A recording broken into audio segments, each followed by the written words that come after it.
Good morning. I'm Pastor Frank with Shield of Faith in Pflugerville, Texas, and we're going to be on our devotion this morning. We're going to be talking about pure in heart. I see Sister Gail and Brother Lewis have joined us this morning, and Brother Russell, you've already got on. There's others that have got on. I appreciate you getting on this early in the morning. So uh, we're going to talk about the pure in heart. So, Brother Gary, that's Brother Gary there, Gary Langley. It's good to see you this morning. I'd like for, if you would, when you get on, type something, let us know that you're there, and then click a like on your screen so it likes the. You can share it too if you want to. That helps others get to see it. So this morning, I'm going to do this fairly quickly, I think, but the pure in heart. One of the things people don't understand that nearly a million Americans die of heart disease in a year, but we should be just as equally concerned about heart impurity, because this type of heart disease, if you don't get it cured, is will make a person spiritually dead for eternity.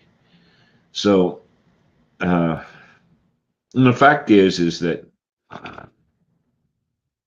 the script today is found in Matthew chapter 5, verse 8, and it says,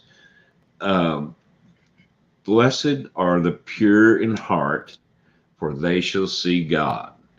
And so we're going from there. So, who are the pure in heart? The word pure is used 28 times in the New Testament by itself, just alone. So, pure in heart literally means those that are cleansed. Okay.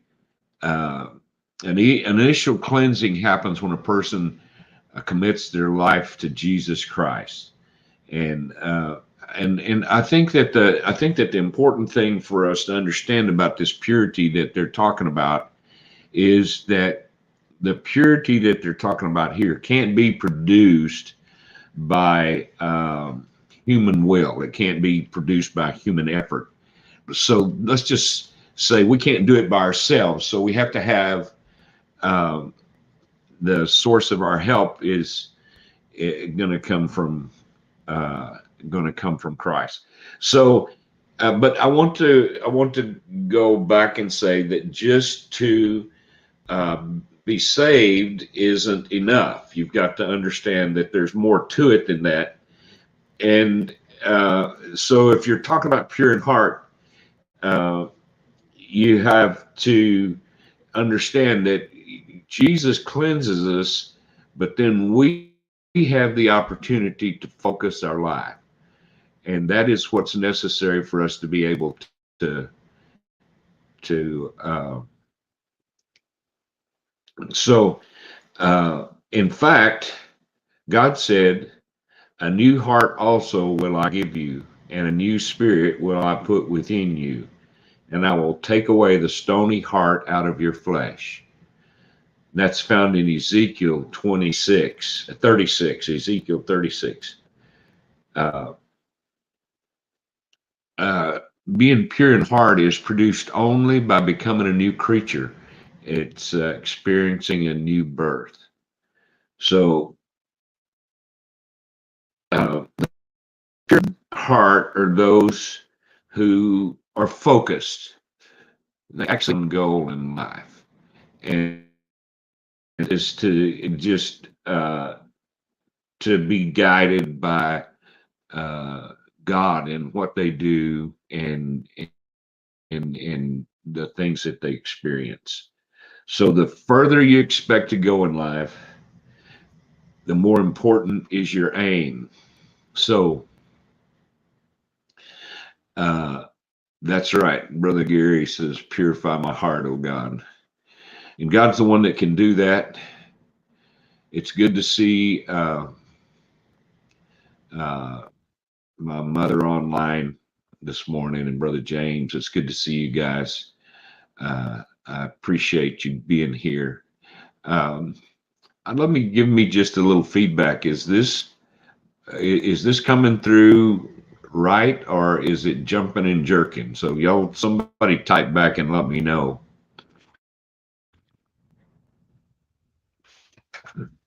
So uh, the part are those that have they're guided by only one purpose, and they're guided by only one God. They have only one God.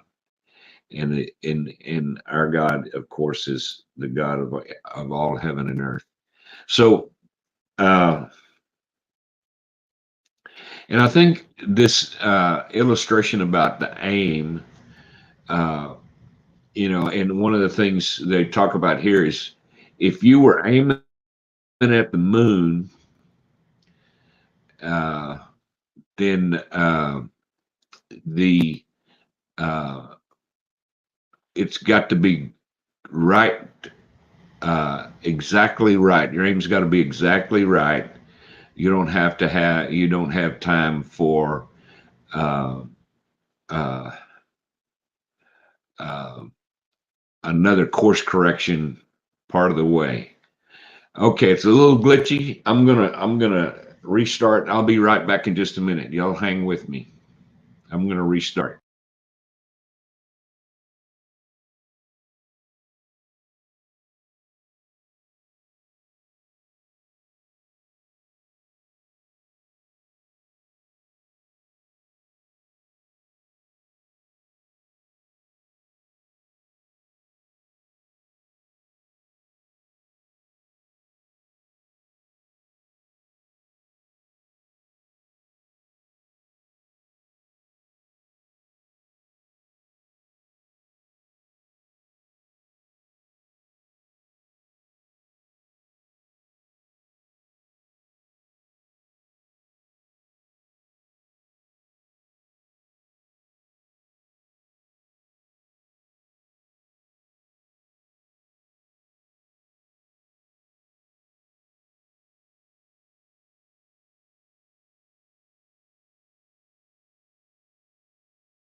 Type something if you see anything.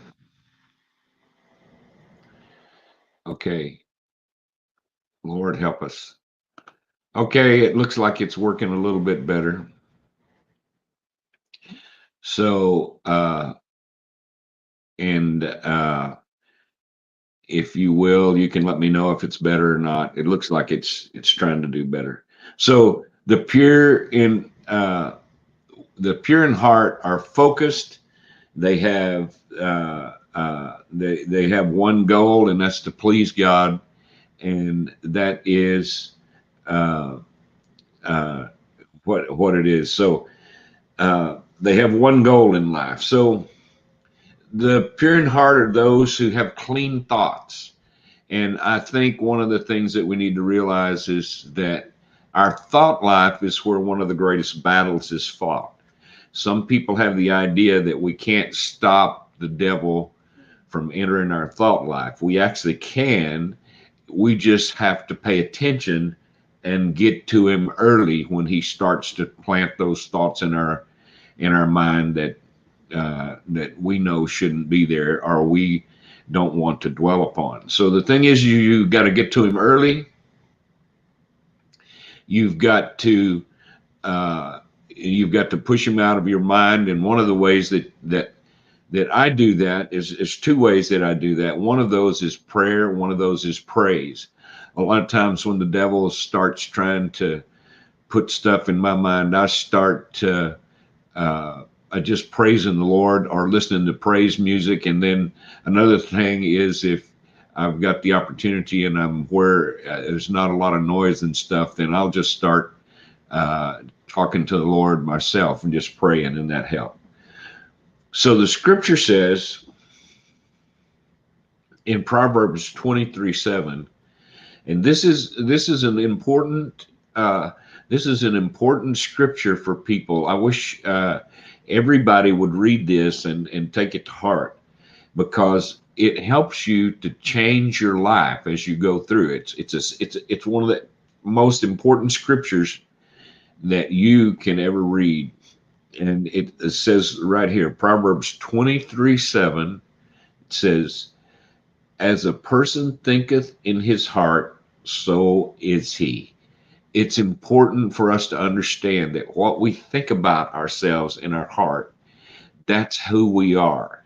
So, and those things, we can change those things. God can help us to change our heart. God can help us to change our thoughts. God can help us to do all of that. We just have to be some of the primary engineers in this thing. So it says the blessed are the pure in heart because so they'll see God. Well, how will they see God? Uh, a lot of things, you know, the pure in heart will see God uh, by meeting that requirement of being pure in heart. And the fact is, uh, the, it's the scripture seems to teach us here that to see God we must be pure in heart. So, uh, and then the pure in heart will see God by believing that that experience is available to all. And I want you to understand this morning, being able to see God, to be a part of God's family, God's kingdom is available to everyone. There's nobody that can be pushed out or that way. God is open to everyone, and I just want everybody to be clear on that. So the pure in heart will be able to see God because they do it today, not like it's something that's going to come later. You can do it today. And I want to see that's some of the things a lot of times people don't. Uh, and I don't know, Brother Gary and others there that are ministers. I don't know if you'll agree with me on this, but there's a lot of things that people read and they push it to where it's going to be the future. But those things are available to us right now. They're not available to us later. You can see God today. You can be a part of what God's doing today. You can receive God's blessings today. You can be a part. All of this stuff is available to you today. You don't got to wait till you get to heaven to be there. You can do this now. So, and I think that's one of the things that people can tend to believe is they have to wait to receive the blessings of God. So, why will they be happy? Why are they happy? Because they see themselves. Whenever we see God, we're able to see ourselves. Now, don't let that scare you. You just need to understand that that's what's going to happen. There's just going to be a reflection from God back on you. You'll be able to see who you truly are. And I think that's one of the most important things it is for people today to see God, to know God, is so they can see and understand themselves and become the people that they need to be. They're happy because they're transformed. They're not the same as they were. Whenever you're in the presence of God, uh, the when you're not in the presence of God, when you're in the presence of God, you're transformed. Every person that you can see that's been in the presence of God is transformed if you allow yourself to be. Uh, Another thing is they gain confidence, they gain courage. Uh, uh, Moses endured everything as if he saw God right there with him all the time. Uh, Actually, one thing that's important is they become useful. Uh, a person that has seen God has had that reflection of God that and is able to see themselves. They want to do something. They become eager to participate in what God is doing on the earth. Uh, uh, and I'm going to tell you this. There's another scripture that I want to uh, read to you, and this is important for us because if we spend time with God, then wherever we go, we kind of impart a sense of God's presence. And and Acts 4:13 says they took knowledge of them that they had been with Jesus. And it was just by the way they walked, the way they acted, the way they talked. They took knowledge that they had been with Jesus. And if you're one of those people that spends time with the Lord, you spend time with God, they're going to uh, you're going to have that same thing. People are going to say, "Hey, look, you've been with Jesus. You're a Christian, aren't you?" I've had people ask me sometimes, "You're a Christian, aren't you?" Yes, of course I am. I don't do anything to hide it. In fact, many people know that I'm a pastor. But so the thing is, and we can it will show if we're serving God, and don't be afraid of that. Just let it show. Uh, so uh, a little boy one time was asked us, "What is a saint?" And the little boy replied without hesitation. He said, "A saint is a person who lets the light shine through."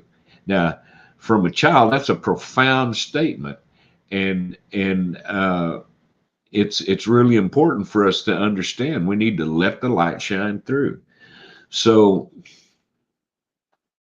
the fact is that uh, uh, we need to realize that Christ does shine through us.